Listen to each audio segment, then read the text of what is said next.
जय हिंद मेरे डियर साथी, मैं आपका साथी विकास और आज हम देखने वाले हैं कक्षा 10 विज्ञान का एक अति महत्वपूर्ण क्वेश्चन मानव आहार नाल या पाचन तंत्र के नाम से भी ये आता है। ठीक है, ये जो क्वेश्चन पूछा गया है आपका यूपी बोर्ड 2024 के लिए अति महत्वपूर्ण है, जो 29 फरवरी को आप मेरे प्रिय विद्यार्थी पेपर देने जा रहे हैं। क्योंकि ये तुम्हारे पास क्या हो गया, पाचन तंत्र को तुम्हें डिफाइन करना है। वो जान तो कितने नंबर का दिया, 6 नंबर का दिया। कितने नंबर का, 6 नंबर का।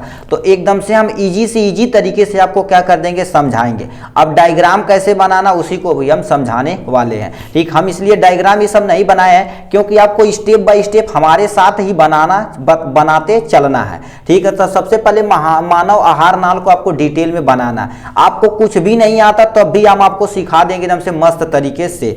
सबसे पहले देखिए क्या होता है ना, ऐसे देखिए क्या कर देना है। यदि आता तो अच्छी बात, नहीं तो सबसे पहले आपको क्या कर देना है, ये पोर्शन आपको बना देना। क्या बना देना, ये पोर्शन। इसे हम क्या बोलते हैं, इस वाले को क्या बोलते हैं, मुख बोलते हैं। क्या बोलते हैं, मुख बोलते हैं। ठीक, और ये जो नली जा रही है, ठीक है, इसी को क्या बोलते हैं, ग्रास नली बोलते हैं। क्या बोलते हैं, ग्रास नली बोलते हैं। ठीक है, ग्रास नली। यदि ग्रास नली नहीं पता तो भोज्य नली भी बोल सकते हैं। ठीक है, इनके बारे में ये हो गया। अब नीचे जाके क्या कर देना, आपको थोड़ा सा ऐसा बना देना इधर से शेप में। तो ये तुम्हारे पास क्या हो जाएगा, यहां से देखा जाए तो पेट वाला रीजन आपके सामने ये हो गया। ठीक है, ये हो गया। एक वाल यहाँ रहती है, एक वाल यहाँ रहती है। वाल के बारे में अभी अपन न सोचिएगा क्योंकि आप हायर क्लासेस में पढ़े। अब इसे क्या बोला जाता है, पेट। पेट को हम क्या बोलते हैं, अमाशय बोलते हैं। क्या बोलते हैं, अमाशय बोलते हैं। क्या बोलते हैं, अमाशय बोलते हैं, जो आपके सामने यहाँ बना दिया। ठीक है, अब नीचे करके जाएंगे, थोड़ा सा और आपको स्क्रॉल करके दिखा देते हैं। नीचे देखिए ये होगा। अब यहीं से हमारे पास क्या होती, छोटी आंत स्टार्ट होती है। ये जो आंत होती है इसे क्या बोलते हैं, छोटी आंत बोलते हैं। क्या, कौन सी आंत, इसे हम छोटी आंत बोलते हैं। ठीक है, देखिए छोटी आंत हो गई और यहीं से घूम के हमारी ये जाती है, बड़ी आंत जाती है। कौन सी आंत जाती है, ये बड़ी आंत जाती है यहीं से। ठीक है, ये हो गया। थोड़ा सा इसे मोटा बनाइएगा। ठीक है, ये हो गया आपका बन के तैयार हो गया। ठीक है, इसे अब थोड़ा सा ऐसे करके और ये जो जंक्शन यहाँ से आपको क्या कर देना है, मिला देना। इसी को आपको दिखा देना। देखिए ये पेट हो गया। ये अंदर वाली जो पोर्शन होती है क्या बोलते हैं, इसे छोटी आंत बोलते हैं। क्या बोलते हैं, छोटी आंत बोलते हैं। ठीक है, और ये वाला जो इसे हम क्या बोलते हैं, इसे बड़ी आंत बोलते हैं। क्या बोलते हैं, बड़ी आंत बोलते हैं। क्या बोलते हैं, इसे बड़ी आंत बोलते हैं। और इस वाले पोर्शन को हम क्या बोलते हैं, मलाशय बोलते हैं। ठीक है, लास्ट पोर्शन को हम मलाशय।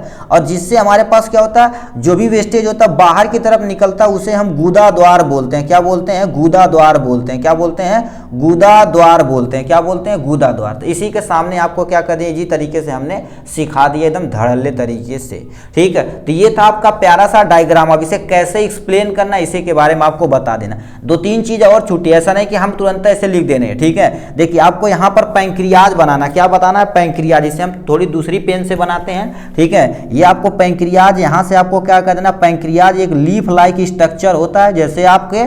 ठीक है, लीफ लाइक स्ट्रक्चर होता है, ऐसे आपको क्या कर देना, दिखा देना ऐसे इसके बारे में। ठीक है, ये हो गया पैंक्रियाज। और यहीं से हमारा पास क्या होता है, एक लीवर होता है प्यारा सा। ठीक है, ये दिखा देना और इसे घुमा के आप क्या कर देना, इसके शेप पे लेकर आना है इसे। यहाँ से आपको क्या कर देना, लीवर दिखा देना और यहाँ से काम हो गया आपका इजी तरीके से। यहीं पर हमारे पास क्या होता है, एक गाल ब्लैडर होता है, इसे पैंक्रियाज। पैंक्रियाज को इंग्लिश में क्या बोलते हैं, ठीक है, अग्नाशय बोलते हैं। क्या बोलते हैं, अग्नाशय बोलते हैं। क्या बोलते हैं, अग्नाशय बोलते हैं। और इस वाले को हम क्या बोलते हैं, यकृत बोलते हैं। क्या बोलते हैं, यकृत बोलते हैं। और इस वाले को हम क्या बोलते हैं भाई, पित्ताशय बोलते हैं। क्या बोलते हैं, पित्ताशय, जिसे हम गाल ब्लैडर में इंग्लिश में बोलते हैं। ठीक है, पित्ताशय बोलते हैं। तो ये आपका प्यारा सा डायग्राम आपके सामने ये रहा, प्यारा सा। ठीक है, अब इसे कैसे क्या कर देना आपको हम एकदम जी तरीके से समझाते हैं। सबसे पहला मुख, तो आप यहाँ पर हमने क्या कर दिया, मुख लिख दिया। देखिए आपको मानव आहार नाल को ऐसे लिख देना और ऐसे करके यहाँ से कर देना इधर। ठीक है, आप मानव आहार नाल में ये होगा। सबसे पहले हम क्या देखें, मुख। मुख के अंदर देखा जाए तो हमने 2 चीज देखे हैं। मुख के अंदर क्या होता है, दांत होते हैं और तुम्हारे पास क्या होते हैं, जीभ होते हैं। क्या होते हैं, दांत और जीभ होते हैं। दांत क्या कर देता है, हमारे खाने को छोटा छोटा टुकड़ों में कन्वर्ट बंद कर देता है। ठीक, उसके बाद क्या हो जाता है, जीव जो रहता है हमारा, जो भी भोज्य पदार्थ रहता है उसे मिलाने का काम करता है, जो क्योंकि हमारे मुख के अंदर सलाइवरी ग्लैंड होती है, यानी सलाइवा लार ग्रंथि होती है जो लार को मिलाता है, जिससे भोजन हमारा चिपचिपा बन के तैयार हो जाता है। ठीक, उसके बाद हम क्या देखेंगे, ग्रस नली बोलते हैं। क्या बोलते हैं, ग्रास नली बोलते हैं। ग्रास नली क्या होती है, ग्रास नली एक ऐसी पाइप होती है जो भोजन को मुख से कहां पर, पेट तक पहुंचाने का काम करती है। और ये ग्रास जो नली, ध्यान से बात सुनिएगा, लिखिएगा, ग्रास नली क्या होती है, ग्रास नली होती है जो मुख से भोजन को पेट तक पहुंचाने का काम करती है। ये पाइप की तरह संरचना होती है इसकी, और ये केवल और केवल इसमें किसी भी तरह का भोज का डाइजेशन नहीं होता, केवल भोजन को मुख से पेट तक पहुंचाने का काम होता है। इसकी लंबाई लगभग 20 से 25 सेंटीमीटर की होती है, इतना आप लिख देंगे उसमें। ठीक है, अब बताइए पेट से हमारे कहां पर आ गए, पेट यानी अमाशय में आ गए। कहां पर आ गए, यानी तीसरा स्टेप में क्या लिख देंगे, आमाशय लिख देंगे। क्या लिख देंगे, अमाशय लिख देंगे। अब अमाशय के बारे में आप थोड़ा सा सुन लीजिए। अमाशय क्या होता है, ग्रसनली से और छोटी आंत के बीच वाला भाग होता है। ठीक, ये बेग लाइक संरचना होती है, मतलब ये क्या होती है, बेग लाइक पाउच की जैसी संरचना होती है, जिसमें भोजन कम से कम 4 से 5 घंटा स्टोरेज रहता है। कितना, 4 से 5 घंटा स्टोरेज होता है अमाशय के। ठीक है, अमाशय में जठर रस पाई जाती है, और इसमें बहुत सारी रस, जैसे यह सीएल हो गया, जो किसी भी बैक्टीरिया को, मतलब किसी भी जीवाणु को किल कर देती हैं। ठीक है, भोजन को यहाँ पर रख देता है। ठीक है, ये हो गया इनके बारे में। भोजन को कहाँ भेज दिया गया, छोटी आंत में भेज दिया जाएगा। तो अमाशय के बाद आपका कौन सा स्टेप हो जाएगा, छोटी आंत हो जाएगी। क्या हो जाएगी, छोटी आंत हो जाएगी। क्या हो जाएगी, छोटी आंत हो जाएगी।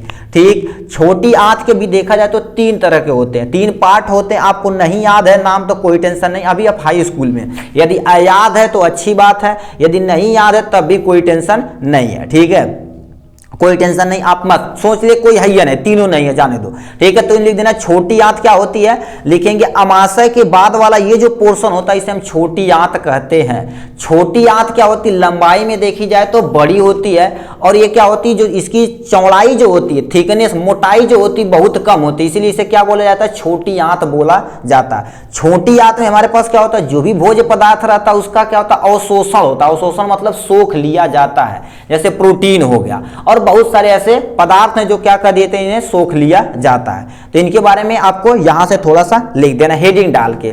ठीक है, उसके बाद आपको क्या कर देना है, यहां से लिख देना बड़ी आंत। क्या होती है, बड़ी आंत रहती है। बड़ी आंत क्या कर देती है, इसके भी टोटल 3 पार्ट है। नाम नहीं याद है तब भी कोई टेंशन नहीं, यदि याद है तो आप लिख सकते हैं। ठीक है, देखिए बड़ी आंत क्योंकि भोज्य पदार्थ इसके बाद कहां पर चला जाएगा, इनके अंदर चला जाएगा। ठीक है, तो ये जो होता है ऊपर जब जाता है तो इसे हम असेंडिंग कोलोन बोलते हैं। उसके भोज्य पदार्थों को ट्रांसफर किया जाता है, उसके भोज्य पदार्थों को यहां से यहां भेज दिया जाता है, डिसेंडिंग क्लोन की तरफ भेज दिया जाता है। तो इसकी भी बड़ी आंत लिखेंगे। बड़ी आंत तुम्हारे पास क्या होती है, एक्चुअल में देखा जाए तो ऐसे स्मूथ बनाए तो ऐसे एक्चुअल में नहीं होती। एक्चुअल में देखा जाए तो हमारा आंत वाला पोर्शन इस शेप का होता है। ठीक है, इस शेप का होता है, जिससे भोज्य पदार्थ जो रहता है, ठीक है, भोज्य पदार्थ सीधे न निकल के क्या होता है, तो इन्हीं में रुक रुक के निकलता है, जिससे ज्यादा से ज्यादा उसे क्या करे, अवशोषण किया जा सके, यानी सोखा जा सके।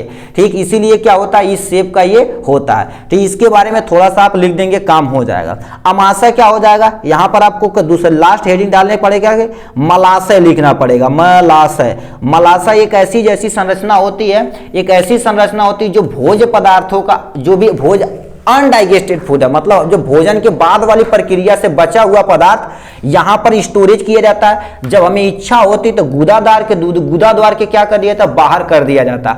मलाशय में हमारे पास खनिज तथा जल का क्या होता है, अवशोषण होता है। ठीक है, तो इसमें आपको क्या कर देंगे, इसके लिख देंगे। लास्ट पार्ट तुम्हारे पास क्या होता है, गुदा लिखेंगे। आहार नाल की सबसे आखिरी पार्ट होता है। ये जो भी भोज्य पदार्थ हमारे पास नहीं पाचन हुआ उनको हम क्या कर देते, इन्हीं के द्वारा हम अपने शरीर से बाहर निकालने का काम करते हैं। ठीक, मतलब ये देखिए, पहले आप दिखाइए, टीचर को आप दिखाइए। ठीक है, देखो टीचर को आप ऐसे लिख के ये ना लिख दिए और यानी एक पेज पे डायग्राम बना दिए। अब बताइए, थोड़ा थोड़ा हेडिंग डाल के 2-2 लाइन लिखेंगे तो आपका क्या होगा, कम से कम 2-3 पेज भर जाएगा, तो आपको 6 नंबर चुटकी मिल गया भाई। ऐसे हम करते हैं, ठीक। ऑफलाइन क्लासेस वगैरह में सब एकदम से इजी तरीके से पढ़ा दिया जाता है। अब यहाँ से ग्रंथि होती है, क्या होती है? डाइजेस्टिव ग्रंथि होती है। तो हमारे मुंह में सबसे पहले क्या होती है? लार ग्रंथि होती है। क्या होती है? लार ग्रंथि होती है। क्या होती है? लार ग्रंथि। ये 3 जोड़ी में होती है, मतलब 3 इस साइड होती है, 3 गाल के इस साइड होती है, ठीक है। ये लिख देना, लार निकालने का काम करती है। यदि तीनों आपका नाम पता है, यानी 3 इधर रहती है, 3 उनका नाम होता है, सब मैग्जिलरी होती है, सब मैंडुबल होता है और पैराटॉइड ग्लैंड होती है, जो लार निकालने का काम करती है। दिन भर में कम से कम तुम्हारे पास कितना? 1 से 1.5 लीटर एक एडल्ट पर्सन में लार निकालने का काम होता। मगर छोटे बच्चों में देखा जाए तो ये लार क्या हो जाता? 2 से 2.5 लीटर तक हो सकता है, ठीक है। ये हो गया। अब हमारे पास क्या, कौन सी ग्रंथि पाई जाती है? यकृत ग्रंथि पाई जाती है। क्या पाई जाती है? यकृत, जिसे इंग्लिश में देखा जाए तो हम क्या बोलते हैं? लीवर बोलते हैं, लीवर। तो लिखेंगे क्या? यकृत हमारे शरीर की सबसे बड़ी ग्रंथि होती है, ठीक है। ये क्या होती है? हमारे शरीर में राइट साइड, मतलब क्या होगा? दाहिने हाथ के पोर्शन पर क्या होती है? पाई जाती हैं, ठीक है, पाई जाती हैं। और ये क्या कर देती हैं? ये क्या किसका शरीर करती हैं? जो हमारे पास पित्त होता है, पित्त रस का निर्माण करती हैं। पित्त रस क्या होता है? जो पित्त रस यानी जो पित्ताशय स्टोरेज करता है, इकट्ठा करता है, ये फैट का डाइजेशन करता है। जो आप फैट खाते हैं, जैसे आप तेल खा लिए, घी खा लिए, तो उसका डाइजेशन कौन करता है? यकृत वाला पोर्शन करता है। तो इसके बारे में लिख दीजिएगा। और लास्ट में तुम्हारे पास क्या हो गया? अग्नाशय था। क्या हो गया? अग्नाशय हो गया, ठीक है। अग्नाशय के बारे में क्या लिख दीजिएगा? अग्नाशय जो होता है, क्या होता है? एक ऐसी ग्रंथि होती है, ठीक है। ये ग्रंथि होती है पेट के जस्ट नीचे वाले पोर्शन पे पाई जाती है, ठीक है। पेट के जस्ट नीचे वाले पोर्शन पे पाई जाती है। ये जो होता है मिक्स एंजाइम और हार्मोन को निकालने का काम करता है, ठीक। मान लेते देखिए, इसके द्वारा जो डाइजेशन नहीं किया गया, इसके द्वारा डाइजेशन नहीं किया गया, यानी पाचन नहीं किया गया, तो इनके द्वारा क्या पूरी तरह से उन्हें पाचन कर दिया जाएगा, ठीक है। तो इसके बारे में यहां लिख देना। इससे एक मेन निकलता है जिसे हम क्या बोलते हैं? इंसुलिन बोलते हैं। इंसुलिन क्या कर देता है? हमारे शरीर में ग्लूकोज लेवल को मेंटेन करता है। क्या? ग्लूकोज लेवल को मेंटेन करता है, ठीक है। अब यदि हमारे शरीर में ग्लूकोज लेवल कमी हो जाएगी तो शुगर लेवल ज्यादा हो जाएगी, इसे कहते हैं, इन्हें क्या? मधुमेह कहते हैं ना, शुगर हो गया इन्हें, ठीक। तो यही प्रक्रिया उनमें होती है, ठीक। तो इतना आपको क्या कर देंगे? ये प्यारा सा डायग्राम एक बार प्लीज आप नोट करिएगा। यदि आपको आता मुख बनाए तो बना सकते भाई, कोई टेंशन नहीं। देखेंगे बुक में ऐसे देखेंगे हाथ बनाए, ये उन विद्यार्थियों के लिए जो समझ लो कुछ भी नहीं पढ़े हैं तो उनके लिए है, ठीक। ये डायग्राम बना देंगे और ये फ्लो चार्ट बना देंगे इतना, और इन्हीं के बारे में थोड़ा थोड़ा हेडिंग अगले पेज पे। मगर याद रखिए, ये फ्लो चार्ट और डायग्राम मतलब कम से कम एक पेज पे होना ही होना चाहिए, ठीक है। यदि आप अच्छे से एक पेज पे बना देते हैं और एक पेज पे फ्लो चार्ट बना देते हैं और अगले पेज पे क्या कर देते हैं? थोड़ा थोड़ा लिख देते हैं। 2-2 लाइन लिखेंगे तो आपका 3 पेज भर जाएगा। 3 पेज कहेगा बेटा बहुत बढ़िया, लिखो 6 नंबर तुले, ठीक है। तो ऐसे 6 नंबर आपको क्या हो जाएगा? हमसे इजी तरीके से मिल जाएगा, ठीक है। तो ये था आपका प्यारा सा टॉपिक, डाइजेस्टिव सिस्टम यानी पाचन तंत्र के पूरा डिटेल के बारे में। हमें कहे होते तो ऐसे हम क्या डायग्राम बना बता देते, ऐसे ऐसे नहीं। हमारे साथ यदि बनाए होंगे तो आपको 150% आपको समझ में आ गया होगा, ठीक। चलिए आज के लिए बस इतना ही, फिर मिलेंगे नेक्स्ट वीडियो में नेक्स्ट टॉपिक के साथ। तब तक के लिए bye bye and take care.